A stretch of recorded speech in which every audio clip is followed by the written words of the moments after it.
Dia bilang iya. Saat itu sudah lewat tengah malam di suatu tempat di Siberia. Suhu turun jauh di bawah titik beku. Dingin yang bukan sekadar membekukan tubuh tapi masuk ke dalam, menetap di tulang, membuat pikiran tentang mobil hangat terasa seperti satu-satunya hal yang masuk akal di dunia.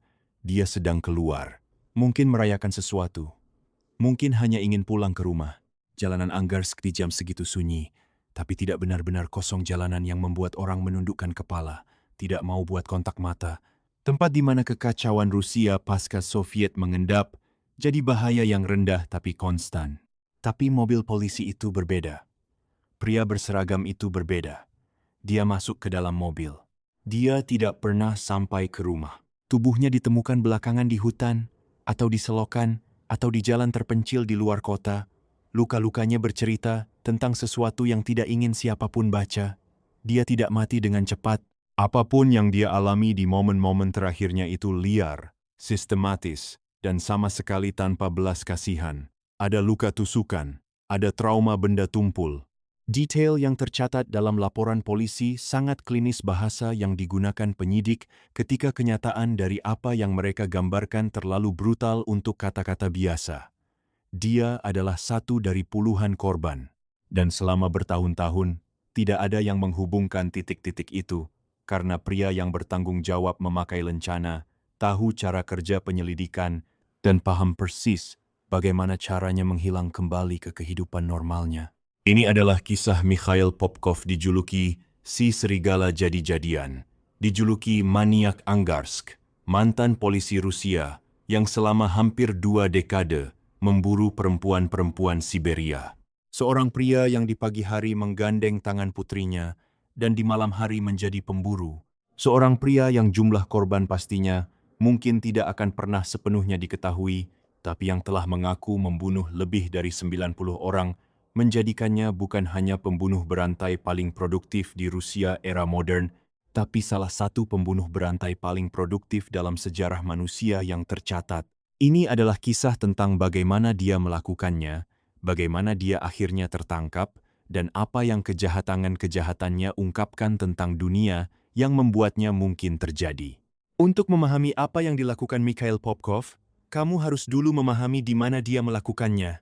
Angarsk adalah kota industri di wilayah Irkutsk, Siberia, terletak sekitar 4.200 km di sebelah timur Moskow, jarak yang baik secara geografis maupun psikologis, seperti negara yang berbeda sama sekali. Kota ini dibangun pada akhir 1940-an, terutama sebagai pusat pengolahan petrokimia dan nuklir, salah satu konstruksi Soviet yang serba fungsional. Blok-blok apartemen abu-abu yang identik satu sama lain, jalan lebar yang lebih dirancang untuk parade militer daripada untuk manusia biasa, cakrawala yang didominasi cerobong pabrik, bukan menara, fungsional, industrial, dan bagi satu generasi warga yang tumbuh di dalam sistem Soviet, tempat itu simply adalah rumah. Lalu, di tahun 1991, Uni Soviet runtuh. Yang terjadi setelahnya di seluruh Rusia bukan transisi yang tertib menuju sistem baru. Ini adalah kejatuhan bebas. Perusahaan negara yang selama ini menghidupi kota-kota ditutup dalam semalam. Tabungan terhapus oleh hiperinflasi. Jaring pengaman sosial yang selama ini dengan segala kekurangannya menyediakan kerangka stabilitas dasar, tiba-tiba berhenti ada. Para pria yang sudah menghabiskan seluruh masa dewasa mereka sebagai pekerja pabrik atau insinyur mendapati diri mereka tanpa pekerjaan dan tanpa jalan ke depan. Para perempuan yang tadinya guru dan dokter mendapati gaji mereka nyaris tidak ada artinya. Tatanan sosial di kota-kota seperti Angarsk dengan cepat sobek, dan ke dalam sobekan itu masuk kejahatan terorganisir. Tahun 1990, di Rusia adalah, secara objektif, era kekerasan yang luar biasa. Tingkat pembunuhan melonjak ke level yang benar-benar mengejutkan. Di puncaknya di pertengahan 1990-an, Rusia memiliki salah satu tingkat pembunuhan tertinggi di seluruh dunia. Di kota-kota seperti Angarsk dan Irkutsk yang berdekatan, faksi-faksi mafia membagi wilayah, menjalankan pemerasan, dan menyelesaikan perselisihan dengan peluru. Mayat ditemukan secara teratur. Polisi yang digaji rendah dan kadang terang-terangan bersekongkol dengan kejahatan terorganisir, kewalahan secara tidak terkira. Kasus-kasus tidak terpecahkan bukan karena penyidiknya tidak kompeten, tapi karena volume kematian akibat kekerasan yang begitu besar telah membanjiri kapasitas sistem manapun untuk menanganinya dengan benar. Inilah lingkungan di mana Mikhail Popkov memilih untuk mulai membunuh, dan dari perspektifnya, ini adalah lingkungan yang hampir sempurna untuk melakukannya. Latar belakang kejahatan kekerasan yang umum berarti pembunuhan individual lebih sulit diisolasi. Mayat perempuan yang ditemukan di hutan di luar kota bisa dengan mudah dikaitkan dengan pembunuhan oleh mafia, perampokan yang berujung buruk, atau utang narkoba yang tidak dibayar. Di kota di mana kematian akibat kekerasan hampir sudah lazim, pola-pola tidak biasa yang diciptakan oleh seorang pembunuh berantai pengulangan, pengelompokan geografis, metode khas butuh waktu jauh lebih lama untuk muncul dari kebisingan. Popkov tidak hanya beroperasi di tengah kekacauan. Dia mengandalkannya.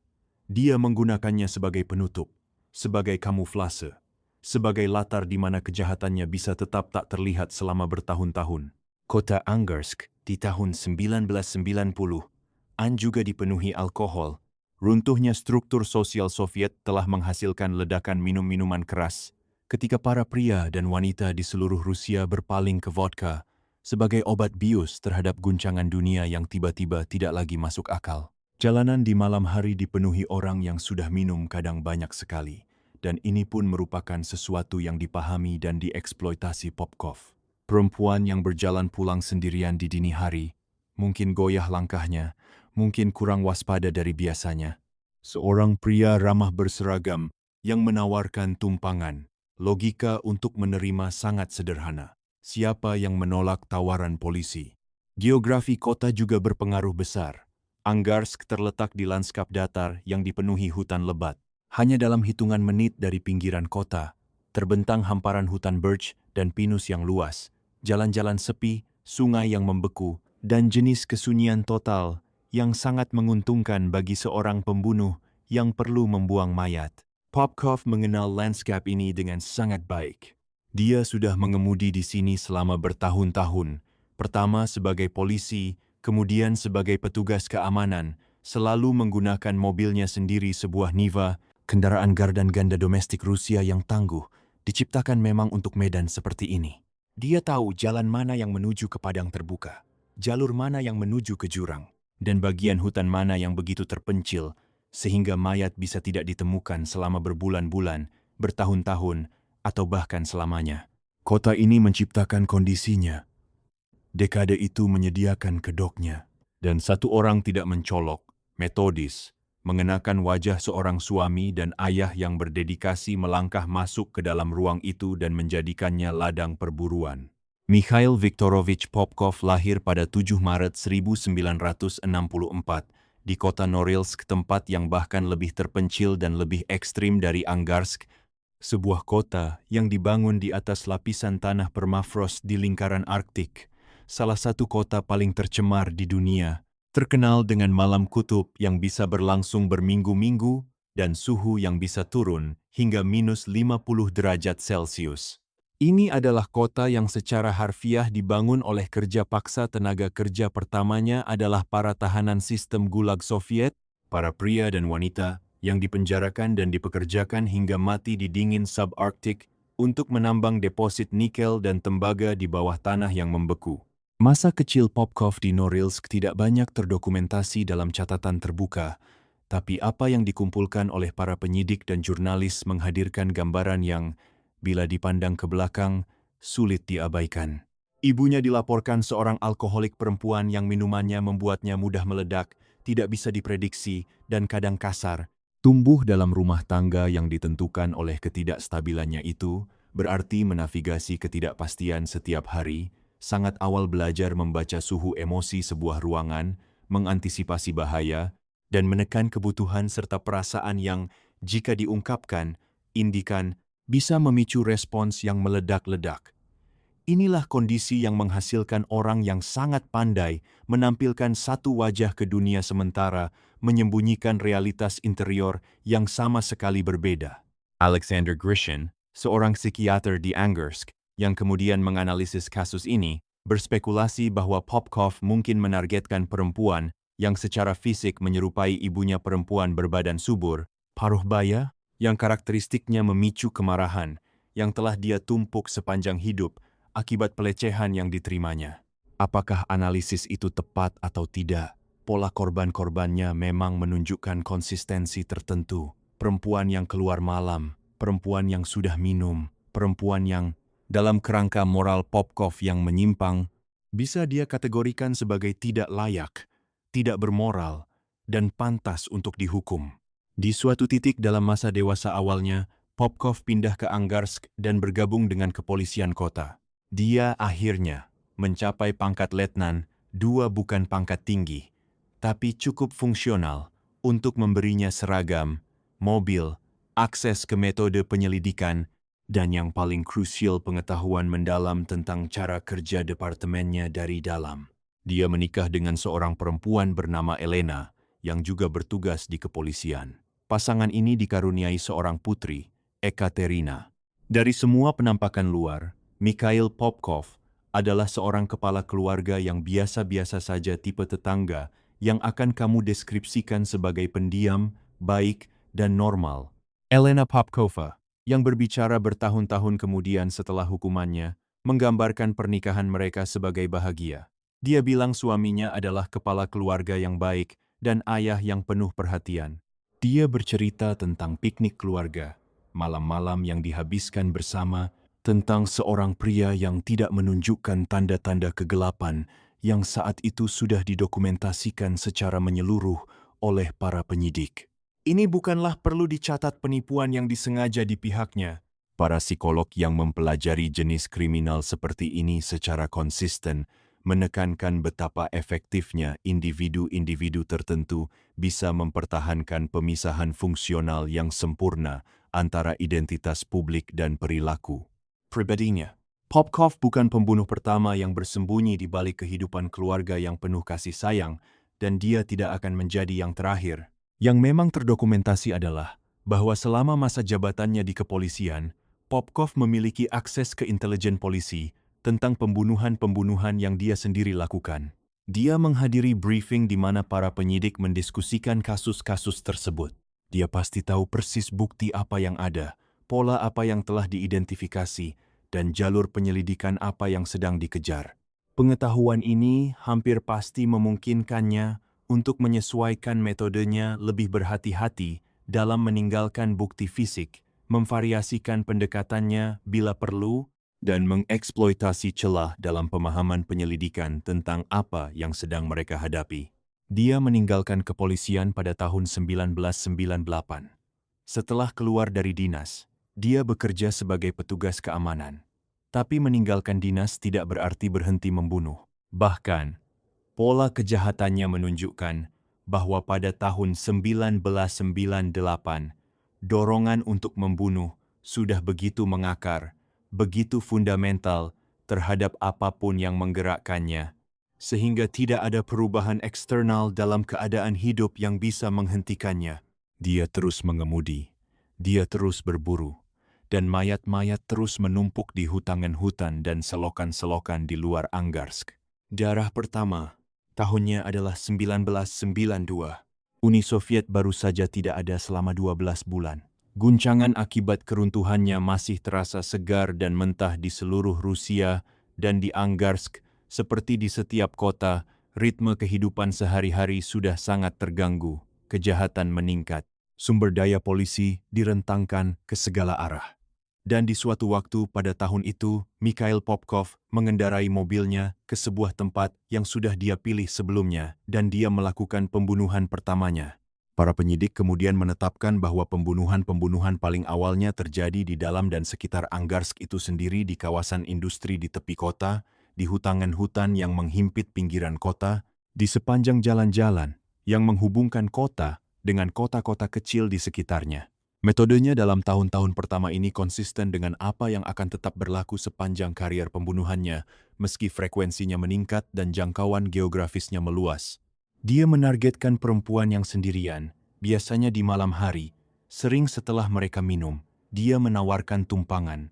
Begitu mereka ada di dalam mobilnya, di luar kota, dalam gelap, dia menjadi sesuatu yang sama sekali berbeda. Senjata yang dia gunakan beragam tapi mencerminkan jenis kekerasan yang terencana.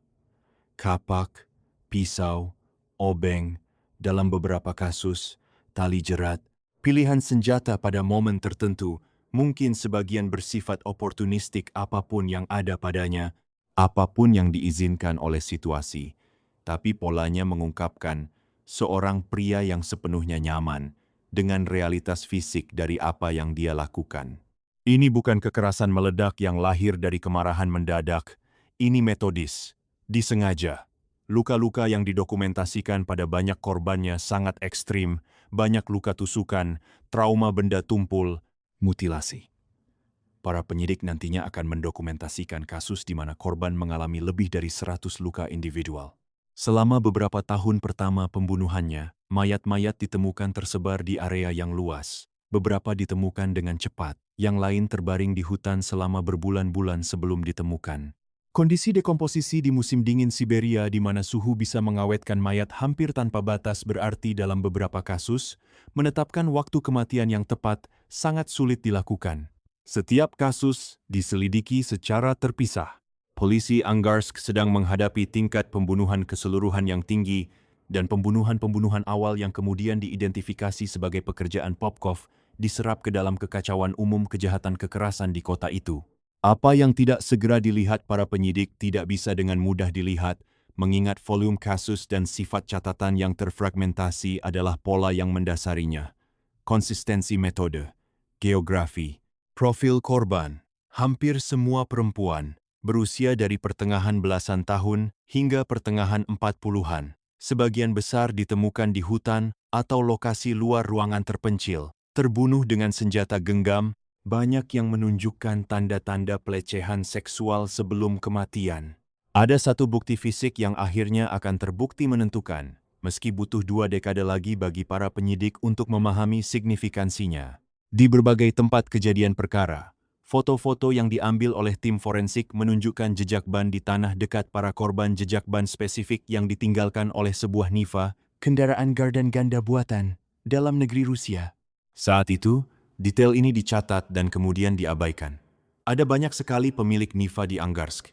Ini adalah mobil yang umum untuk bagian Siberia ini. Koneksinya tidak terbuat. Dan begitu pembunuhan itu terus berlanjut. Pada pertengahan 1990-an, Popkov sudah membangun sebuah ritme. Dia masih bertugas, masih hadir untuk shiftnya, masih pulang ke Elena dan Ekaterina. Kehidupan ganda itu mutlak. Pria yang berlutut untuk membantu putrinya mengerjakan PR dan pria yang mengemudikan perempuan-perempuan menuju kematian mereka, sejauh yang ditunjukkan catatan eksternal, tidak bisa dibedakan satu sama lain. Dia mengatakan kepada para penyidik bertahun-tahun kemudian bahwa dia percaya dia sedang memberikan sebuah pelayanan, bahwa dia membersihkan jalanan, menyingkirkan Angarsk dari perempuan-perempuan yang dia anggap sebagai pelacur, pemabuk, atau orang yang cacat secara moral. Rasionalisasi ini, sebagaimana nantinya akan dibedah secara detail oleh para psikolog dan jaksa, bukan penyebab pembunuhannya. Itu adalah pembenaran yang dibuat oleh pikirannya untuk sebuah kerangka moral yang dipasang secara retrofitted pada sebuah dorongan yang didorong oleh sesuatu yang jauh lebih gelap dan lebih kompulsif daripada ideologi yang koheren manapun. Tapi, bahasa pemurnian itu signifikan. Ini mengungkapkan sejauh mana dia telah mengorganisir kejahatannya menjadi sesuatu yang, dalam kognisinya sendiri, menyerupai sebuah misi daripada sebuah kegilaan. Dari pertengahan 1990-an, kecepatannya semakin meningkat. Para penyidik yang kemudian merekonstruksi lini masa kejahatan Popkov menempatkan konsentrasi pembunuhan tertinggi antara sekitar 1995 dan 2007, rentang 12 tahun, di mana dia membunuh perempuan dengan kecepatan yang, bila dipandang ke belakang, hampir tidak bisa dibayangkan. Di seluruh wilayah Irkutsk, dari kota Angarsk itu sendiri sampai Irkutsk, hingga Usolye Sibirskoye dan distrik sekitarnya, hingga jalan-jalan terpencil dan jalur-jalur hutan yang membentang bermil-mil, korban-korbannya ditemukan di hutan, di selokan, di tepi sungai, di pinggir jalan raya. Beberapa ditemukan dalam hitungan hari, yang lain butuh berbulan-bulan atau bertahun-tahun. Pola operasional yang telah dia kembangkan di awal 1990-an tetap konsisten secara luar biasa sepanjang dekade ini. Dia mengemudi di malam hari, biasanya di akhir pekan, kadang di hari kerja, tapi paling sering di jam-jam larut malam ketika jalanan kota jarang orang dan para perempuannya paling rentan. Dia akan mendekati seorang perempuan yang berjalan sendirian, kadang dekat bar atau klub malam, kadang hanya di jalan permukiman. Dia menawarkan tumpangan. Dia berada di dalam mobil, kadang kendaraan polisi, dan dia membawa dirinya dengan kewibawaan seorang pria berseragam. Kombinasi keamanan yang tampak nyata dan otoritas sosial yang genuine membuat penolakan terasa tidak perlu. Aneh, bahkan. Kenapa kamu menolak tawaran polisi yang menawarkan tumpangan aman ke rumah? Korban-korbannya berusia antara 16 hingga 50 tahun. Meski sebagian besar berada di rentang usia akhir belasan hingga akhir 30-an. Mereka bukan semata-mata pekerja seks atau perempuan tunawisma, meskipun begitulah Popkov sendiri menggambarkan mereka.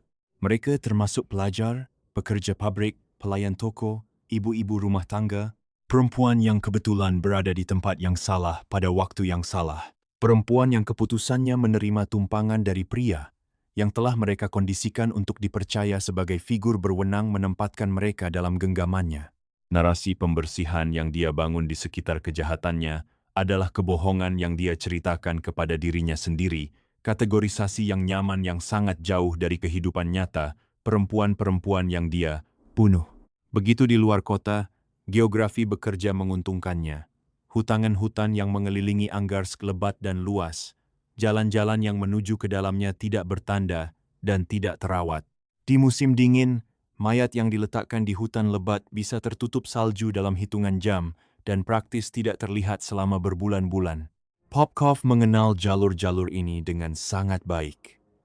Dia sudah mengemudi di dalamnya selama bertahun-tahun, hampir pasti sudah secara sengaja menjelajahinya, memilih lokasi yang menggabungkan kemudahan akses dari jalan dengan penyembunyian maksimal begitu mobil keluar dari jalan. Senjata yang dia bawa bukan kit yang terstandarisasi. Kapak, pisau, dan obeng muncul paling konsisten di seluruh catatan, tapi para penyidik juga mendokumentasikan kasus yang melibatkan tali dan benda tumpul. Varietasnya menunjukkan bahwa meski Popkov punya preferensi, dia adaptif menggunakan apa yang tersedia, apa yang praktis dalam konteks spesifik setiap serangan. Dalam beberapa kasus, korban menunjukkan luka yang begitu ekstensif sehingga catatan forensik mendokumentasikannya dalam jumlah luka total, bukan deskripsi individual. Ada satu kasus yang terdokumentasi dalam pengakuan pasca penangkapan, di mana dia mengambil jantung dari tubuh korban. Ada setidaknya satu pemenggalan yang terkonfirmasi. Tindakan-tindakan ekstrim ini mewakili sesuatu yang melampaui bahkan kekerasan yang sudah katastrofik dari metode standarnya. Para psikolog forensik kemudian akan menginterpretasikan eskalasi ini dalam konteks pola yang terlihat pada pelaku kekerasan kompulsif lainnya, eskalasi bertahap menuju tindakan yang lebih ekstrim ketika perilaku awal gagal. Sepenuhnya memuaskan dorongan yang mendasarinya. Trajektori Popkov selama hampir 2 dekade pembunuhan menunjukkan persis pola ini, seorang pria yang dorongan batinnya tidak padam oleh kekerasan melainkan semakin diintensifkan olehnya. Dia juga memperluas jangkauan geografisnya. Sementara inti aktivitasnya tetap di dalam dan sekitar Angarsk, kejahatannya telah dikonfirmasi di berbagai lokasi di seluruh wilayah Irkutsk, dan dia telah mengaku melakukan pembunuhan sejauh Vladivostok di pantai Pasifik Rusia ribuan kilometer dari basis di kampung halamannya. Penyebaran geografis ini membuat penyelidikan semakin sulit untuk direkonstruksi. Kasus-kasus di yurisdiksi berbeda ditangani oleh departemen kepolisian yang berbeda tanpa mekanisme terpusat untuk menghubungkan kejahatan lintas batas regional. Pada saat Popkov meninggalkan kepolisian pada tahun 1998, dia sudah membunuh puluhan perempuan. Kepergiannya dari dinas tidak memperlambatnya. Dia terus menggunakan nivanya. Dia terus bekerja malam dalam peran barunya sebagai petugas keamanan, yang memberinya akses malam yang sama ke jalanan kota, alasan masuk akal yang sama untuk keluar malam. Dan pembunuhan terus berlanjut hingga 1999, melewati 2000, melewati dekade pertama abad baru, sampai ke apa yang tampaknya menjadi pembunuhan terakhirnya yang terkonfirmasi pada tahun 2011. Ada, dalam keseluruhan pola, satu korban laki-laki yang terkonfirmasi, seorang polisi, dibunuh pada tahun 1999. Keadaan pembunuhan ini agak berbeda. Korbannya adalah petugas penegak hukum dan kematiannya merupakan eskalasi ke wilayah baru atau mungkin pembunuhan yang ditargetkan yang terhubung dengan kesadaran Popkov tentang penyelidikan atas kejahatannya. Keadaan pastinya masih menjadi materi penyelidikan. Tapi, kematian seorang polisi menambahkan lapisan kompleksitas lain pada kasus yang sudah sangat rumit karena pelakunya sendiri adalah anggota komunitas penegak hukum. Di antara semua perempuan yang ditargetkan Mikhail Popkov, ada satu yang selamat. Namanya dalam laporan yang diterbitkan hanya diberikan sebagai Svetlana M., anonimisasi parsial yang menghormati privasinya dan traumanya yang berkelanjutan. Apa yang terjadi padanya terdokumentasi dalam catatan mantan penyidik polisi Nikolai Kitaev, yang kemudian menjadi salah satu kritikus paling gigih tentang bagaimana penyelidikan Popkov ditangani oleh otoritas Angarsk. Svetlana M. diserang oleh Popkov, mengalami luka kepala yang parah hingga kehilangan kesadaran, dan selamat. Dia terbangun, dia menceritakan kisahnya, dia menggambarkan, secara rinci, pria yang menyerangnya dan kendaraan yang dia gunakan. Ketika diperlihatkan foto-foto, dia mengidentifikasi Mikhail Popkov dengan jelas dan tanpa ragu. Dia menunjuk ke mobil polisi itu. Dia bilang, itulah orangnya. Dan polisi memilih untuk tidak mempercayainya. Alasan yang mereka berikan adalah alibinya, istrinya, Elena Popkova, yang saat itu sendiri adalah polisi aktif, telah memberikan pernyataan yang mengkonfirmasi bahwa suaminya ada di rumah pada waktu yang dimaksud. Keterangan Elena menempatkan Mikhail di dalam apartemen mereka, terperhitungkan dan tidak bersalah. Dalam logika penyelidikan sebagaimana yang sedang dijalankan, kata-kata istri sesama petugas dan pernyataan tertulis yang menguntungkan Popkov lebih berat dari kesaksian seorang perempuan yang terluka yang, sepertinya disimpulkan para penyidik, tidak ada alasan untuk dipercaya di atas seorang kepala keluarga yang terhormat. Kitaev, yang telah berbicara secara terbuka tentang frustrasinya dengan cara penanganan kasus ini, menggambarkan prosesnya dengan kata-kata yang gamblang. Svetlana telah dengan jelas mengkonfirmasi itu adalah dia, tapi para penyidik memilih untuk mempercayai alibinya. Pengaduannya diarsipkan, penyelidikan terhadap kasus spesifiknya ditutup. Satu kegagalan ini bergema di seluruh kisah Popkov seperti bel yang dipukul dan suaranya menolak untuk memudar. Karena apa yang terjadi pada Svetlana M. bukan kesalahan birokrasi yang terisolasi. Itu adalah respons sistemik yang dibentuk oleh budaya di dalam penegakan hukum Rusia yang melindungi orang-orangnya sendiri, yang secara otomatis memberikan kredibilitas pada kata-kata seorang polisi dan keluarganya, dan yang memperlakukan kesaksian korban sipil, terutama yang sudah minum, terutama yang perempuan, sebagai secara inheren kurang dapat dipercaya. Popkov tidak hanya lolos dari deteksi karena berhati-hati. Dia lolos dari deteksi sebagian karena sistem itu terstruktur dengan cara-cara yang membuat penghindaran dirinya hampir tidak bisa dielakkan. Berapa banyak lagi perempuan yang mungkin masih hidup hari ini jika kesaksian Svetlana M. ditangani dengan serius? Ini bukan pertanyaan retoris. Ini adalah pertanyaan dengan jawaban yang spesifik dan menghancurkan. Di tahun-tahun setelah serangan Svetlana, Popkov membunuh puluhan perempuan lagi. Setiap kematian perempuan-perempuan itu berdiri, setidaknya sebagian, di bawah bayang-bayang keputusan yang dibuat untuk menutup kasusnya. Kegagalan itu tidak hanya bersifat institusional. Peran Elena Popkova dalam memberikan alibi yang melindungi suaminya adalah, terus terang, kompleksitas moral yang luar biasa yang dipaksakan kasus ini kepada kita untuk dihadapi. Ada 3 kemungkinan cara membaca perilakunya, bahwa dia memang tidak tahu apa yang dilakukan suaminya dan memberikan keterangan yang jujur meski keliru tentang keberadaannya.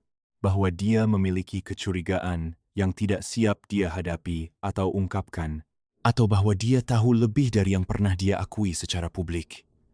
dia tidak pernah didakwa atas pelanggaran apapun yang berkaitan dengan penghambatan penyelidikan.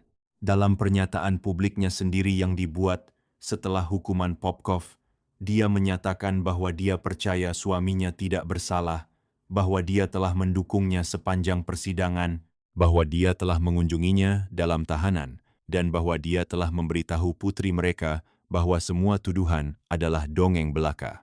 Apa yang diketahui Elena Popkova, atau yang dia pilih untuk diketahui, atau yang dia tolak untuk diketahui, adalah pertanyaan tanpa jawaban yang bersih. Yang pasti adalah bahwa suara Svetlana M. dibungkam oleh kekuasaan institusional dan loyalitas pribadi, dan kebungkaman itu merenggut nyawa. Pada akhir 1990-an, mayat-mayat sudah menumpuk selama hampir 1 dekade. Polisi Angarsk tidak sepenuhnya tanpa kesadaran bahwa sesuatu yang tidak biasa sedang terjadi. Seiring berjalannya 1990-an dan tingkat pembunuhan umum di Rusia mulai perlahan-lahan turun dari puncak yang katastrofik, kategori pembunuhan tidak terpecahkan yang spesifik perempuan ditemukan di luar ruangan, dibunuh dengan senjata genggam, mulai menonjol dalam data regional dengan cara yang lebih sulit untuk diabaikan. Para penyidik yang melihat pola kematian di dalam dan sekitar Angarsk memperhatikan konsistensinya. Korbannya adalah perempuan. Mereka biasanya ditemukan di area hutan di luar kota. Penyebab kematian melibatkan penusukan atau benda tumpul. Banyak yang sudah minum, banyak yang terakhir kali terlihat di jam-jam larut malam. Polisi di wilayah itu, menurut beberapa laporan, telah mengembangkan sebutan internal informal untuk pelaku yang tidak dikenal. Mereka menyebutnya pembunuh Rabu, sebuah julukan yang berasal dari fakta bahwa proporsi yang signifikan dari mayat-mayat itu ditemukan pada hari Rabu, kemungkinan mencerminkan serangan akhir pekan yang ditemukan pada awal pekan kerja. Julukan itu menunjukkan kesadaran, betapapun samarnya, bahwa kasus-kasus ini saling terhubung. Tapi kesadaran tanpa bukti hanyalah firasat, dan firasat tidak membangun tuntutan pidana. Kasus ini secara resmi aktif untuk 1 periode, kemudian membeku sekitar tahun 2000.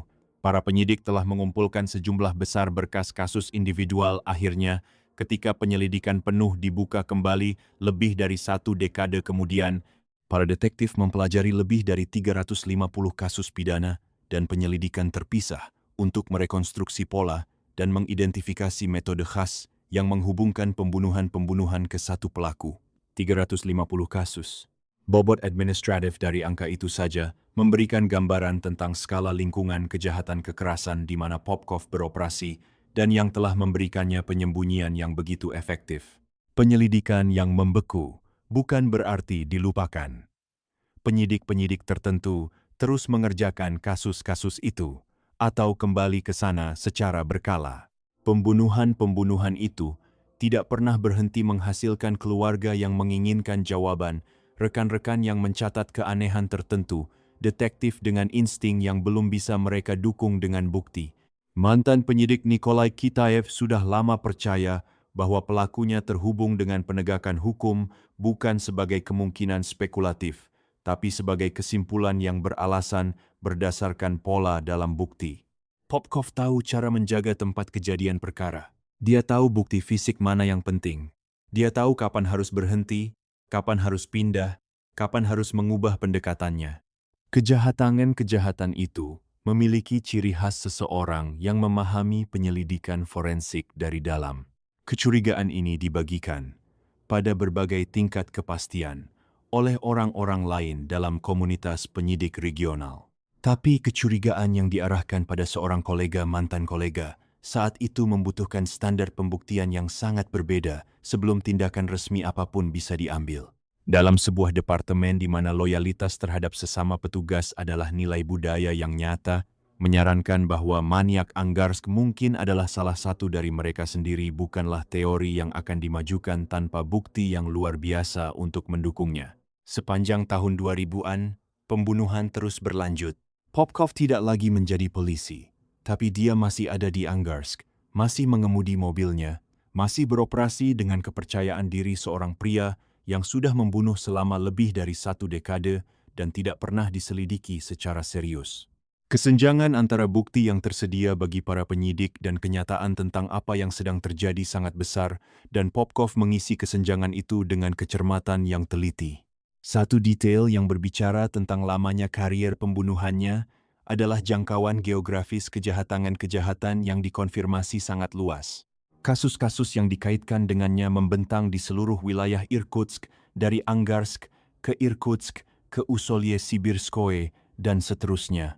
Menyatukan koneksi-koneksi itu dengan benar mengharuskan para penyidik untuk melihat lintas batas yurisdiksi, membandingkan metode dan profil korban di seluruh berkas kasus yang dipegang oleh departemen berbeda, dan menerapkan kerangka analitis yang pada 1990-an dan awal 2000-an, sistem penyelidikan kriminal Rusia tidak terstruktur dengan baik untuk mendukungnya. Terobosannya tidak datang dari pengakuan atau informan, atau bukti kesaksian yang dramatis. Itu datang dari sebuah foto. Pada tahun 2012, para penyidik yang mengerjakan kasus dingin membuka kembali berkas-berkas dan mulai menerapkan alat analitis baru pada bukti-bukti lama. Ilmu forensik telah berkembang pesat sejak awal 1990-an, begitu pula metodologi sistematis yang tersedia bagi para penyidik Rusia. Komite Investigasi Rusia, sebuah badan federal yang didirikan pada 2011 dengan sumber daya dan mandat yang lebih luas dari struktur kepolisian regional lama, membawa kekuatan institusional dan kapasitas teknis untuk melihat secara komprehensif bukti-bukti yang sudah menumpuk. Apa yang diungkapkan pemeriksaan segar terhadap foto-foto tempat kejadian perkara adalah pola jejak ban. Di banyak tempat kejadian, tersebar di berbagai tahun dan lokasi, tanah telah menyimpan jejak yang ditinggalkan oleh jenis kendaraan yang sama. Sebuah Niva, kendaraan gardan ganda Rusia, mampu melintas medan berat, banyak digunakan di Siberia. Jejaknya bukan dari Niva mana saja, melainkan pola tapak tertentu, konsisten di berbagai tempat kejadian, yang menunjukkan kendaraan yang sama telah hadir di berbagai pembunuhan. Ini tidak cukup untuk mengidentifikasi orang tertentu. Ada ribuan pemilik Niva di wilayah Irkutsk, tapi itu memberikan para penyidik sebuah kategori, dan dengan kategori datanglah database, dan dengan database datanglah kemungkinan untuk mempersempit bidang. Keputusan kemudian dibuat untuk melaksanakan pemeriksaan DNA pengambilan sampel massal dari polisi aktif dan mantan polisi yang pernah bertugas di wilayah Irkutsk. Logika untuk berfokus pada penegakan hukum berakar dalam analisis penyelidikan yang terakumulasi. Pola bukti, efisiensi kejahatan, pengetahuan orang dalam yang tampak tentang prosedur forensik, kasus Svetlana M., dan pola serangan yang lebih luas, yang secara diam-diam telah dibangun para penyidik selama bertahun-tahun. Jika profil mereka benar, pelakunya memiliki hubungan dengan kepolisian. Skala pengambilan sampel itu luar biasa. Laporan-laporan bervariasi, beberapa menyebut 3.500 petugas, yang lain menyebut angka jauh lebih tinggi, hingga 30.000 dalam penilaian regional yang lebih luas. Berapapun angka pastinya, ini adalah upaya besar-besaran yang membutuhkan kemauan politik, kerjasama institusional, dan komitmen berkelanjutan untuk mengikuti bukti kemanapun ia mengarah, bahkan ke dalam departemen itu sendiri. Ketika DNA Mikhail Popkov diambil sampelnya, hasilnya cocok 100%. Dia tidak ada di Angarsk ketika para penyidik bergerak untuk menangkapnya. Dia ada di Vladivostok, di sisi lain Rusia. Ribuan kilometer dari kota asalnya, di mana dia pergi untuk membeli mobil baru. Beberapa laporan menggambarkan dia sedang di dalam kereta ketika ditahan. Dia ditangkap pada 23 Juni 2012. Momen penangkapannya pasti, dalam suatu tingkatan, mengejutkan bahkan bagi seseorang dengan psikologi Popkov yang khas. Dia telah menghabiskan 20 tahun beroperasi dengan hampir total impunitas, telah menyaksikan banyak penyelidikan gagal menemukannya, telah memberikan alibi dan membangun kisah penutup dan dipercaya. Dan kemudian, di sebuah kota ribuan kilometer, dari tempat semuanya dimulai, pria-pria dengan lencana dan surat perintah muncul, tadi buah kuntumannya Hummain, dan hasil DNA dalam berkas mereka menceritakan sebuah kisah yang tidak bisa dibantah oleh alibi apapun. Pada periode awal setelah penangkapannya, Popkov dilaporkan mencoba berbagai respons penyangkalan, kebingungan, pengalihan. Tapi bukti DNA bukan soal kredibilitas. Bukan soal kata satu orang melawan kata orang lain. Ini adalah catatan molekuler. Dan catatan molekuler itu menempatkannya di tempat kejadian pembunuhan. Banyak pembunuhan, selama bertahun-tahun. Dia mulai mengaku.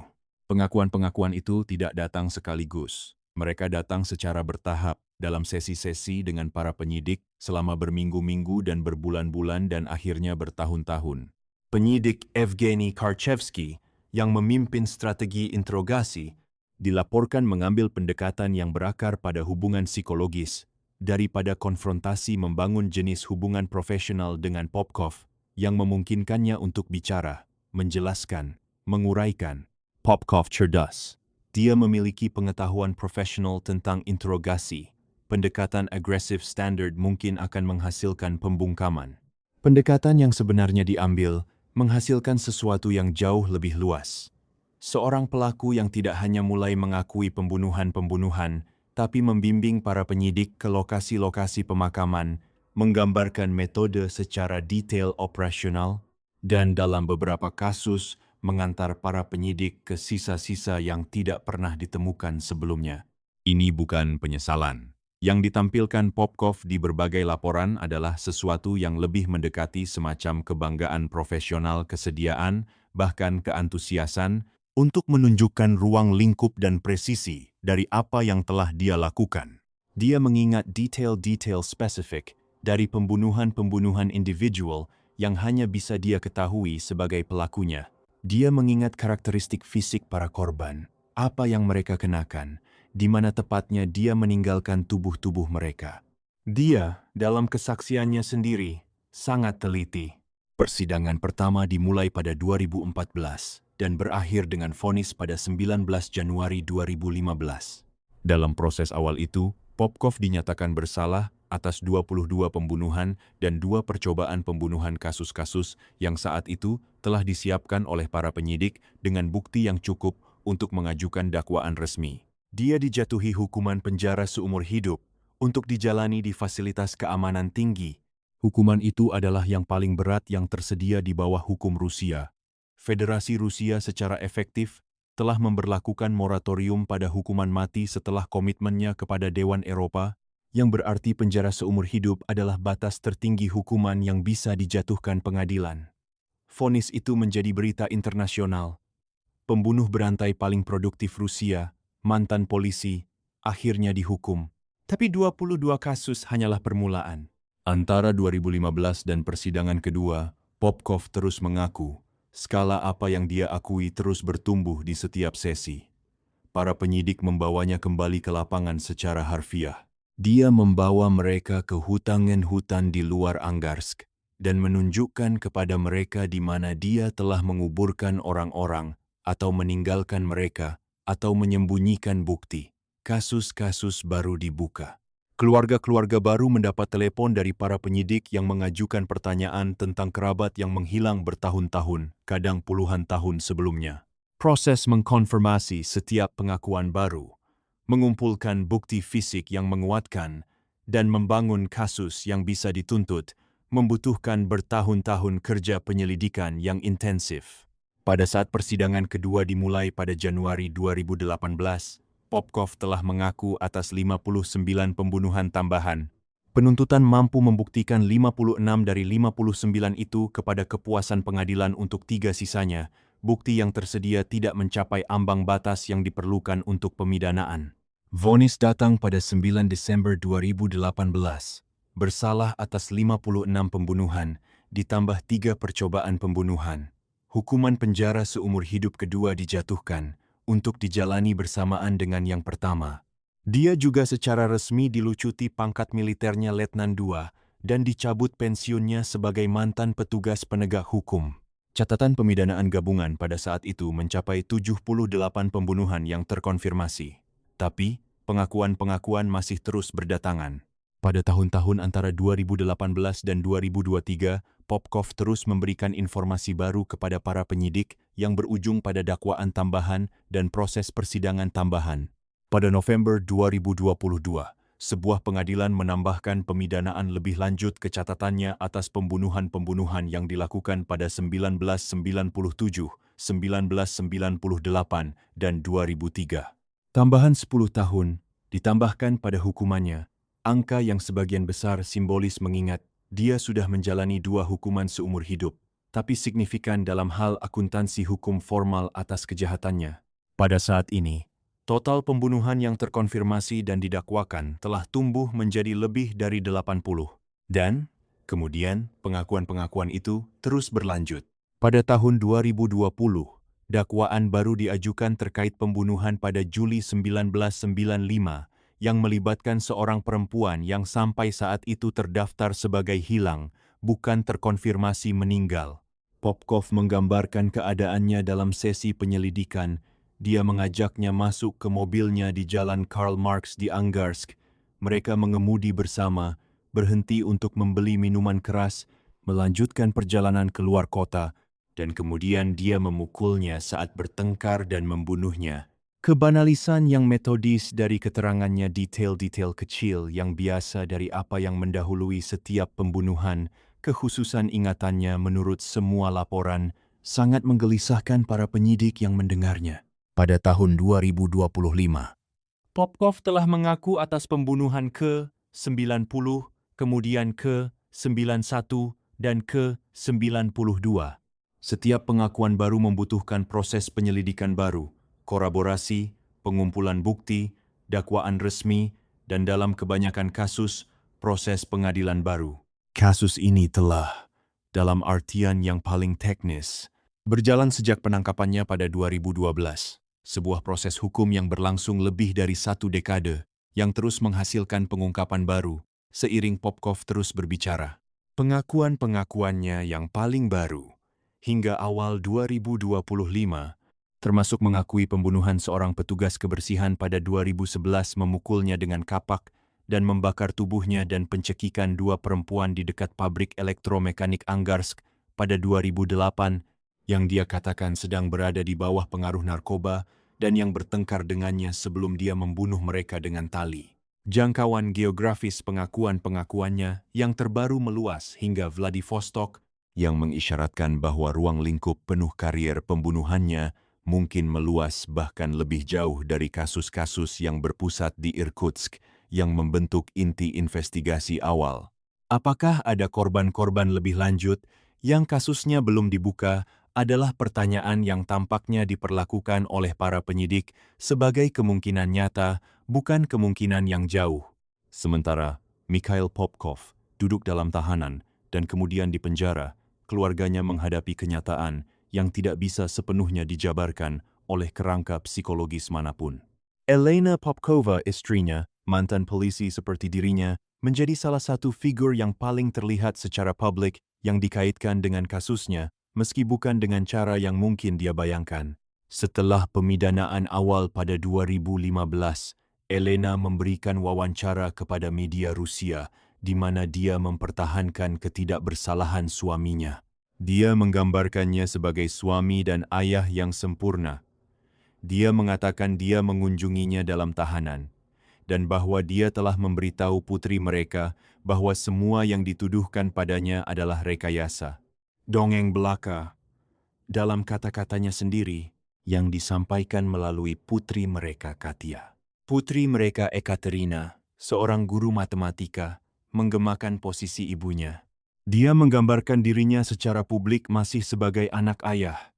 Dia tidak bisa, katanya, merekonsiliasi sosok ayah hangat yang dia kenal dengan pria yang dihukum pengadilan.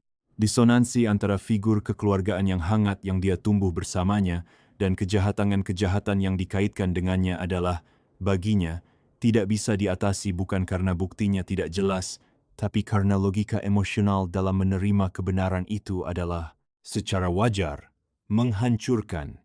Ibu Popkov, Antonina, dan saudara perempuannya Elena juga secara publik mempertahankan ketidakbersalahannya setelah vonis awal.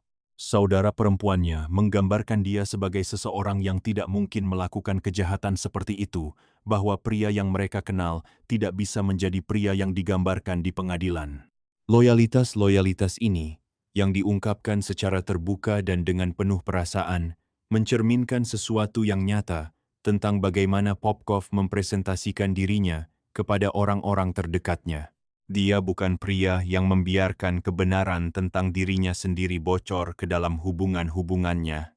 Pemisahan itu total, dan pemisahan itu membuat orang-orang yang mencintainya menjadi, tanpa mereka sadari, saksi ketidakbersalahannya yang paling kuat. Seiring berjalannya waktu dan pengakuan-pengakuan bertumpuk, posisi publik keluarga bergeser. Elena Popkova pada akhirnya mengajukan cerai dari Popkov setelah skala penuh kejahatannya menjadi tidak bisa disangkal. Tidak ada pernyataan publik yang merinci kapan tepatnya pandangannya berubah, atau pengakuan mana yang menjadi titik yang tidak bisa dia lewati. Tapi perceraianlah yang terjadi. Bagi seorang perempuan yang telah menghabiskan tahun-tahun membela seorang pria, yang selagi dia memberikan kesaksian tentang kehidupan pernikahan mereka yang bahagia, secara bersamaan mengakui membunuh puluhan perempuan, di malam-malam yang sama di mana dia dilaporkan ada di rumah, rekonsiliasi psikologis yang diperlukan untuk terus mempertahankan posisinya akhirnya menjadi tidak mungkin. Pertanyaan tentang apa yang diketahui keluarga atau harus diketahui atau dipilih untuk tidak diketahui tidak memiliki jawaban bersih. Yang bisa dikatakan adalah ini, bahwa salah satu pria paling berbahaya dalam sejarah kriminal modern berhasil mempertahankan kehidupan domestik yang sepenuhnya normal, yang tampak sepenuhnya tulus kepada orang-orang yang paling dekat dengannya selama hampir 2 dekade pembunuhan. Ini bukan anomali dalam kisah seperti ini. Ini adalah fitur. Kasus Mikhail Popkov telah menghasilkan berbagai upaya untuk memahami apa yang mendorong seseorang melakukan hal yang dia lakukan. Penjelasan-penjelasan ini beroperasi pada beberapa tingkatan yang berbeda: psikologis, sosiologis, dan institusional.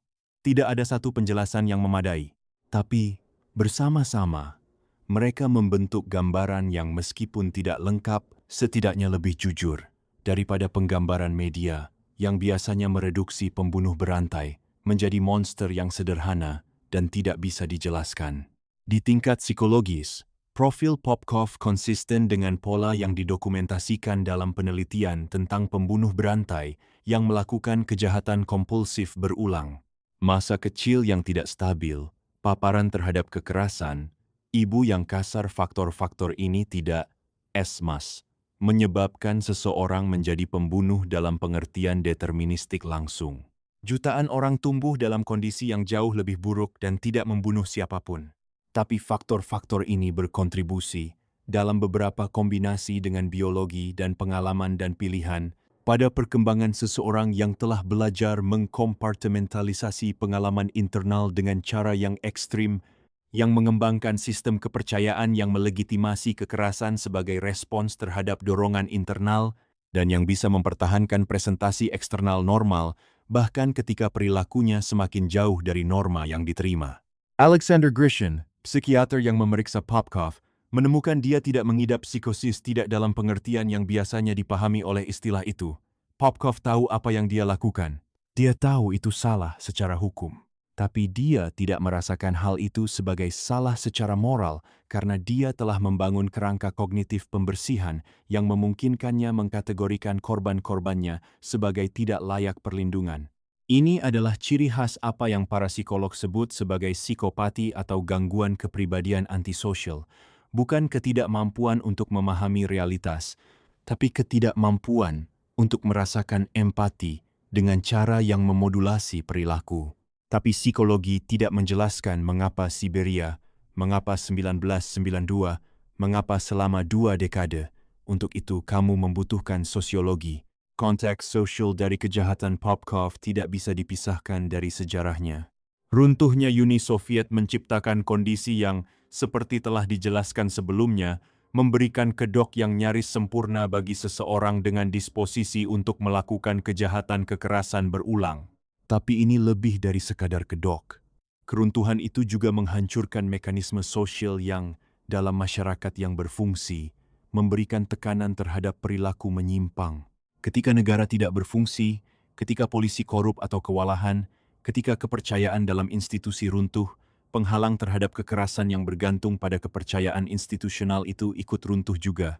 Rusia pada 1990 juga merupakan masyarakat di mana sikap terhadap perempuan, terutama terhadap perempuan yang dianggap bermoral rendah, tidak menempatkan nilai yang sama pada nyawa mereka sebagaimana yang mungkin dipaksakan oleh norma-norma berbeda. Rasionalisasi pembersihan yang digunakan Popkov bukan berasal dari kekosongan. Ini mencerminkan dalam bentuk yang terdistorsi dan patologis secara mendalam pandangan yang lebih luas tentang perempuan tertentu yang, sementara tidak pernah menjustifikasi kekerasan, memengaruhi bagaimana kematian perempuan tertentu diprioritaskan oleh penyidik. Kegagalan institusional kasus ini juga perlu dihitung dalam memahami mengapa hal ini bisa terjadi selama yang ia lakukan. Polisi yang melindungi orang-orangnya sendiri. Penyelidik yang tidak bisa berkoordinasi lintas yurisdiksi. Saksi yang tidak dipercaya karena mereka bukan petugas bersumpah. Sistem yang memberikan otoritas lebih pada kata-kata seragam daripada pada tubuh yang terluka dari seorang penyintas. Ini bukan kelemahan yang unik pada Angarsk atau pada Rusia tahun 1990. Ada versi dari kegagalan ini dalam sistem penegakan hukum di seluruh dunia, dalam banyak kasus yang berbeda. Mereka adalah kegagalan sistemik yang muncul dari kombinasi bias budaya, tekanan institusional, dan keterbatasan sumber daya. Popkov beroperasi di persimpangan dari semua faktor ini. Dia bukan hanya pembunuh berantai yang kebetulan menjadi polisi. Dia adalah pembunuh berantai yang secara aktif memanfaatkan statusnya sebagai polisi yang menggunakan pengetahuannya tentang penyelidikan untuk mempersulit pengungkapan kejahatannya dan yang mendapat keuntungan dari budaya dalam institusi penegak hukum yang membuatnya nyaris tidak tersentuh selama bertahun-tahun. Perpaduan antara predisposisi individu dan struktur sistemik adalah yang membuat kasus ini menjadi bukan sekadar kisah seorang pria jahat, tapi kisah tentang bagaimana kondisi-kondisi tertentu bisa memungkinkan kejahatan seperti ini bertahan sangat lama. Mikhail Popkov saat ini sedang menjalani 2 hukuman penjara seumur hidup bersamaan di sebuah koloni pemasyarakatan keamanan khusus di Rusia. Kondisi penahanannya sesuai dengan klasifikasi yang diberikan kepada narapidana yang menyajikan risiko keamanan tertinggi dalam sistem penjara Rusia, isolasi yang ketat, pembatasan pergerakan, dan pengawasan konstan. Tapi dalam artian yang nyata, kasusnya tidak selesai.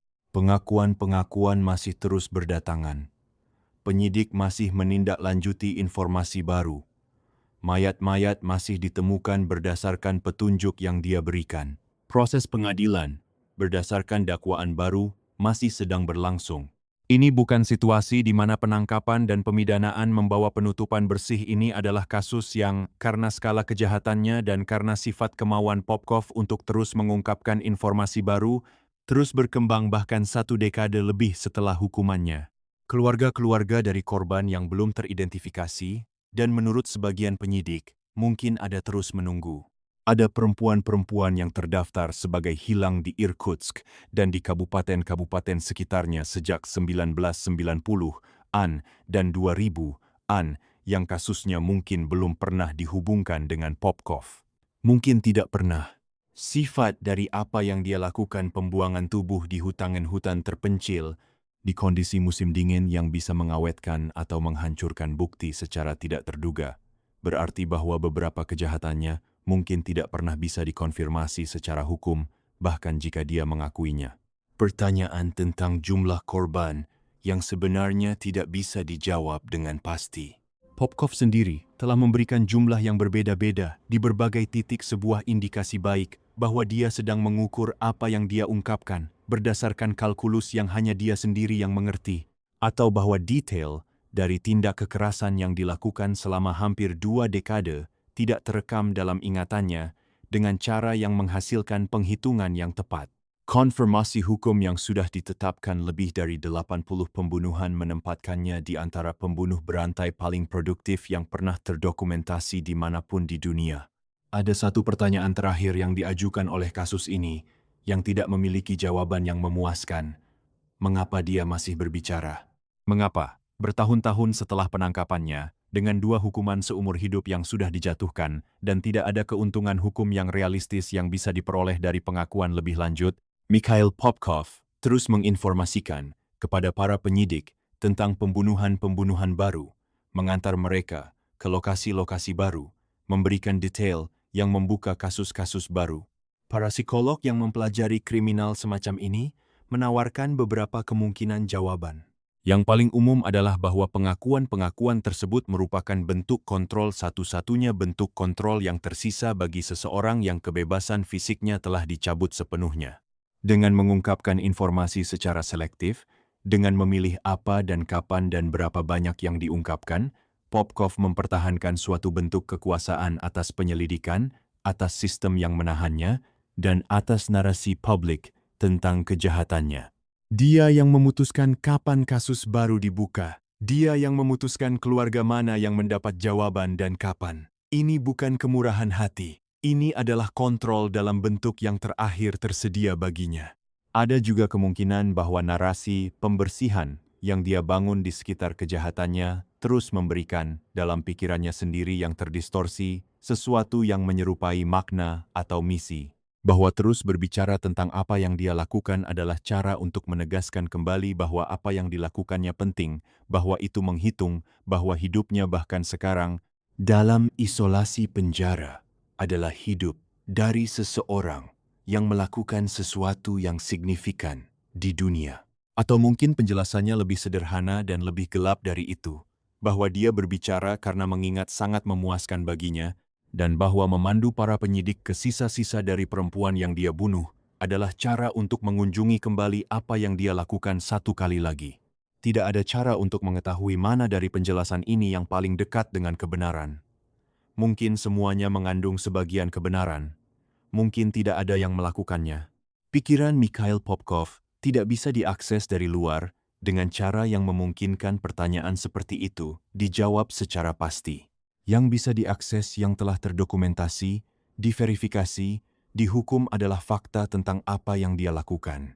Lebih dari 90 perempuan, nama-nama mereka tersebar di berkas kasus di seluruh wilayah Irkutsk dan seterusnya.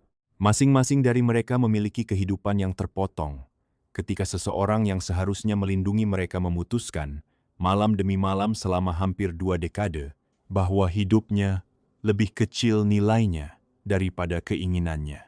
Ketika Siberia membekukan di musim dingin ketika temperatur turun dan hutan di luar Angarsk tertutup salju dan sunyi, tidak mudah untuk tidak memikirkan perempuan-perempuan yang jasadnya berbaring di hutan itu untuk waktu yang jauh terlalu lama sebelum ditemukan. Tidak mudah untuk tidak memikirkan mereka yang mungkin masih belum ditemukan. Mereka mengatakan ya untuk tumpangan itu.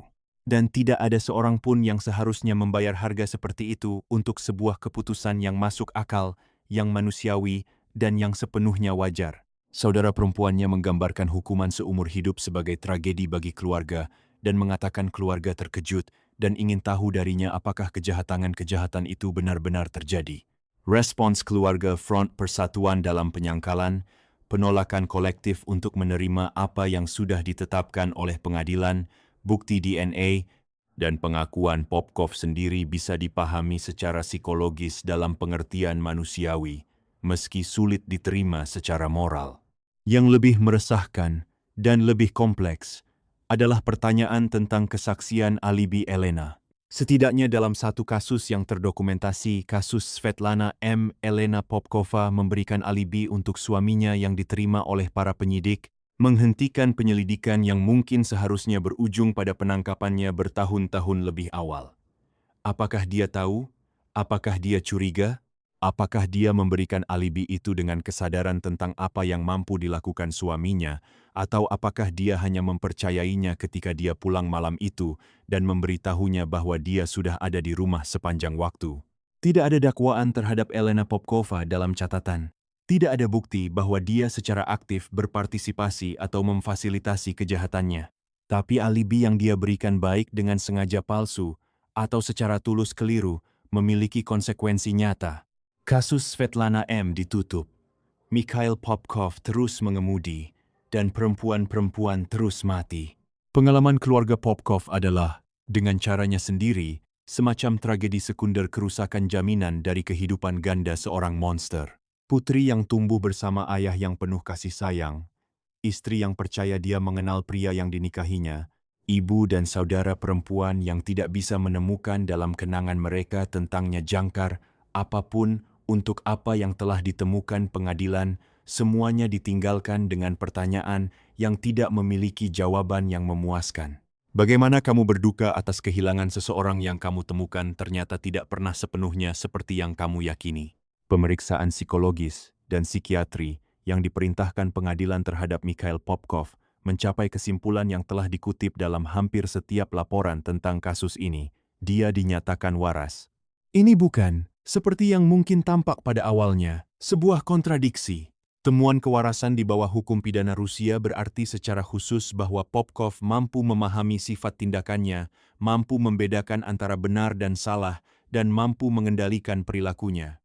Penilaiannya adalah bahwa dia tidak menderita gangguan mental kronis atau sementara, demensia, atau patologi mental lain yang akan merampas kapasitas ini darinya selama melakukan kejahatan-kejahatannya, yang juga didokumentasikan oleh jaksa dan ahli yang ditunjuk pengadilan adalah diagnosis homisidomania-mania, membunuh bersama dengan apa yang digambarkan sebagai elemen sadistis dalam melakukan kejahatannya. Diagnosis ini tidak meniadakan kewarasan. Mereka menggambarkan orientasi kompulsif terhadap kekerasan yang ada di dalam pikiran yang, menurut standar klinis, sepenuhnya fungsional dan sepenuhnya bertanggung jawab. Kepala Jaksa Penuntut Umum Alexander Shkinev menyatakan dengan jelas setelah pemidanaan kedua bahwa Popkov memiliki daya tarik patologis terhadap pembunuhan orang. Bahasa ini, daya tarik patologis, berada di ruang yang menarik antara diagnosis klinis dan bahasa biasa. Ini menangkap sesuatu yang nyata tentang apa yang ditunjukkan bukti, bahwa pembunuhan Popkov tidak acak atau reaktif, melainkan terorganisir, kompulsif, dan didorong oleh sesuatu yang berfungsi lebih seperti nafsu makan daripada impuls. Kerangka psikologis yang paling umum diterapkan pada Popkov oleh para analis yang telah memeriksa kasusnya mengacu pada konsep gangguan kepribadian antisosial, sekelompok ciri yang didefinisikan oleh kurangnya empati yang mendasar, citra diri yang grandiosa, kemampuan untuk memikat dan memanipulasi lingkungan sosial, pengabaian terhadap hak dan kesejahteraan orang lain, dan ketiadaan rasa bersalah atau penyesalan yang tulus. Dalam kerangka itu, ideologi pembersihan Popkov, keyakinan yang dinyatakan bahwa dia membebaskan Angarsk dari perempuan-perempuan yang tidak bermoral, berfungsi sebagai jenis rasionalisasi, melayani diri sendiri yang merupakan ciri khas patologi antisosial yang parah. Pembenaran moral eksternal yang dipasang secara retrofitted pada perilaku yang, pada intinya, didorong oleh kebutuhan kompulsif akan dominasi dan kehancuran. Pilihan korban perempuan yang dia kategorikan sebagai tidak bermoral juga membuka jalur interpretasi psikologis yang telah dikejar oleh beberapa analis. Psikiater Angarsk Alexander Grishin menyarankan bahwa Popkov mungkin menargetkan perempuan yang secara fisik menyerupai ibunya, perempuan berbadan subur, paruh baya, yang karakteristiknya memicu permusuhan yang sama yang telah dia kumpulkan selama masa kecilnya. Penargetan perempuan berbadan subur, kemarahan khusus yang melekat pada mereka yang dia anggap mabuk atau gampangan, kekerasan ekstrim dari metode-metodenya. Semua ini bisa dibaca melalui lensa permusuhan yang dialihkan terhadap sumber asal trauma masa kecilnya, dialihkan ke target yang tersedia, yang memicu respons emosional yang sama. Pembacaan psikoanalis ini bersifat spekulatif dan Grishin sendiri mengakui bahwa itu tidak bisa dikonfirmasi tanpa akses ke pengalaman batin Popkov yang penuh. Tapi ini memetakan pola yang terlihat dalam kasus-kasus lain kekerasan ekstrim terhadap perempuan, di mana objek asli kemarahan yang tidak terselesaikan tidak dapat diakses, baik karena jarak fisik, larangan sosial, atau ketidakmungkinan psikologis konfrontasi langsung, dan energinya diarahkan kembali ke pengganti-pengganti simbolis. Yang menonjol dalam catatan forensik adalah eskalasi.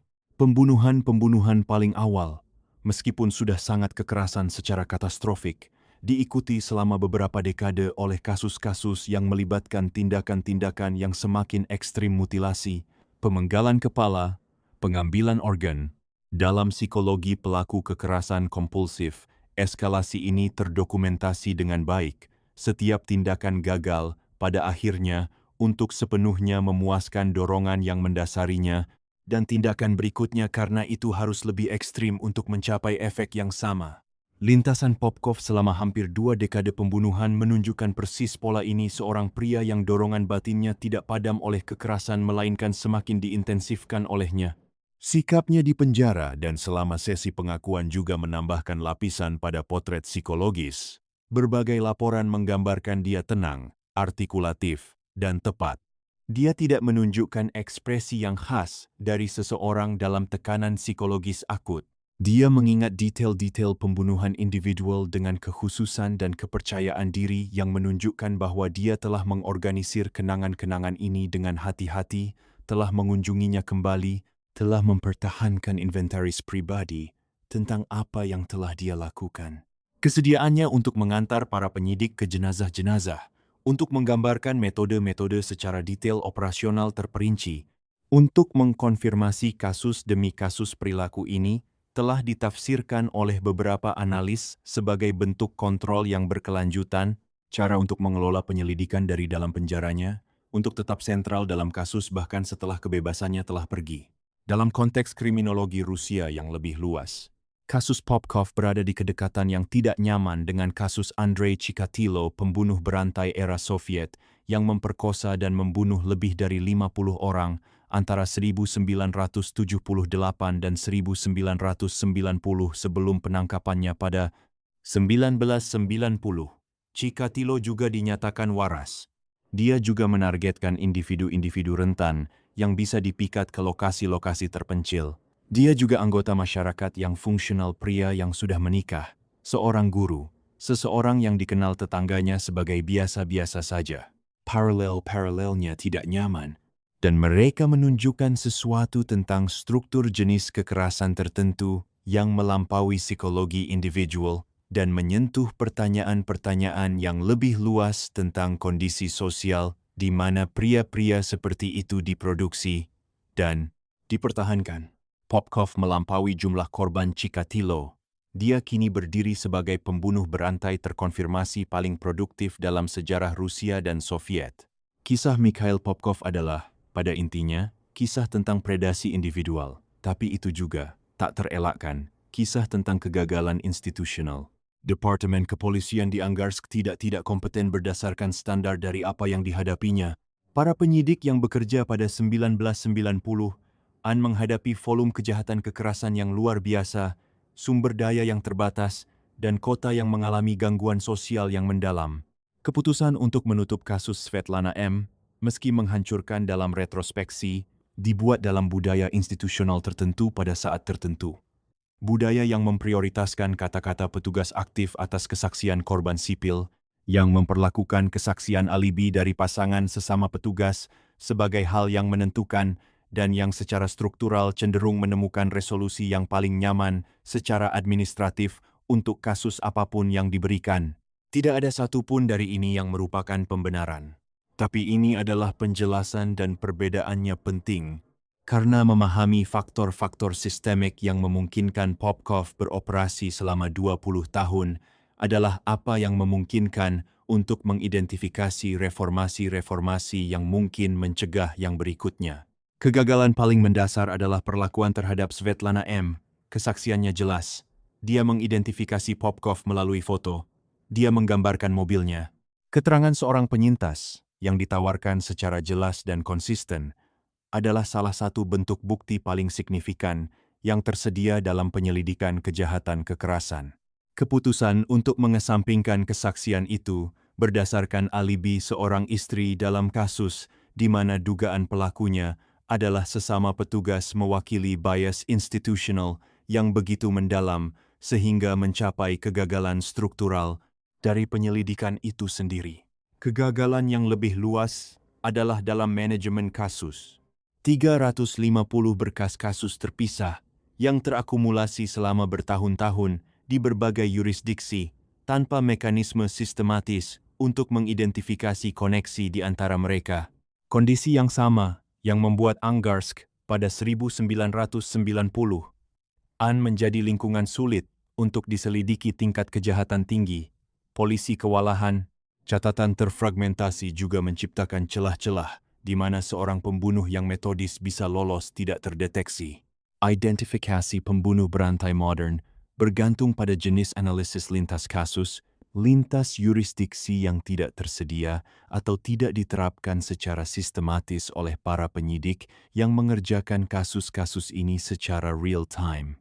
Juga perlu dicatat sifat spesifik korban-korbannya dan apa arti posisi sosial mereka bagi penyelidikan. Perempuan yang sudah minum, perempuan yang keluar malam, perempuan yang bekerja di industri yang diasosiasikan dengan status sosial yang terpinggirkan ini adalah orang-orang yang hilang dan kematiannya secara historis mendapat urgensi yang lebih rendah dari penegak hukum, tidak hanya di Rusia, tapi di banyak negara. Hierarki social implicit yang memberikan tingkat prioritas penyelidikan berbeda kepada kategori korban yang berbeda bukan sesuatu yang unik untuk Angarsk atau untuk tahun 1990-an. Ini adalah pola yang gigih dan terdokumentasi tentang bagaimana kejahatan kekerasan terhadap perempuan diselidiki di seluruh dunia. Popkov tampaknya memahami ini, setidaknya secara intuitif. Pilihannya terhadap korban tidak acak. Itu dikalibrasi, sebagian, untuk memilih perempuan yang kematiannya akan menarik pengawasan lebih sedikit. Mikhail Popkov kini duduk di Black Dolphin, penjara keamanan maksimum di Sol-Iletsk di wilayah Orenburg, tempat para narapidana seumur hidup paling serius di Rusia ditahan. Penjara itu dinamai dari patung lumba-lumba hitam yang berdiri di dekat pintu masuknya sebuah keceriaan yang tidak sesuai konteks di gerbang fasilitas yang dikenal dengan kondisinya yang berat. Para napi di Black Dolphin dilaporkan diwajibkan menghabiskan 16 jam sehari melakukan kerja dan dijaga di bawah pengawasan terus-menerus. Kondisinya dirancang untuk mencegah pelarian dan untuk memberlakukan keadaan pengurungan yang diatur secara permanen. Pada tahun 2023, laporan muncul bahwa Popkov telah mengajukan permohonan untuk sukarela dalam dinas tempur di Ukraina. Di bawah kebijakan pemerintah Rusia yang memungkinkan narapidana tertentu untuk menukar hukuman mereka dengan dinas militer, Popkov tampaknya mengajukan permintaan untuk bergabung dengan pasukan yang dikerahkan dalam konflik tersebut. Permohonan itu ditolak. Alasan penolakan tidak disebutkan secara publik, tapi permohonan itu sendiri luar biasa. Seorang pria yang menjalani beberapa hukuman seumur hidup atas pembunuhan lebih dari 80 perempuan mempresentasikan dirinya sebagai bersedia untuk bertugas. Apapun yang memotivasi permohonan itu, keyakinan bahwa dinas militer mungkin pada akhirnya berujung pada pengurangan hukuman, keinginan untuk kematian yang berbeda dari yang dijanjikan pengurungan, atau sesuatu yang lain sama sekali itu ditolak, dan dia tetap berada di Black Dolphin. Baru-baru ini pada April 2025, para penyidik mengumumkan konfirmasi korban ke Siblina Nol Popkov, seorang perempuan yang pembunuhannya dia demonstrasikan selama apa yang digambarkan media Rusia sebagai eksperimen penyelidikan, menunjukkan kepada otoritas bagaimana kejahatan itu dilakukan. Pada akhir 2025, total korban yang terkonfirmasi dan didakwakan mencapai 91, dengan penyelidikan lebih lanjut yang dilaporkan sedang berlangsung.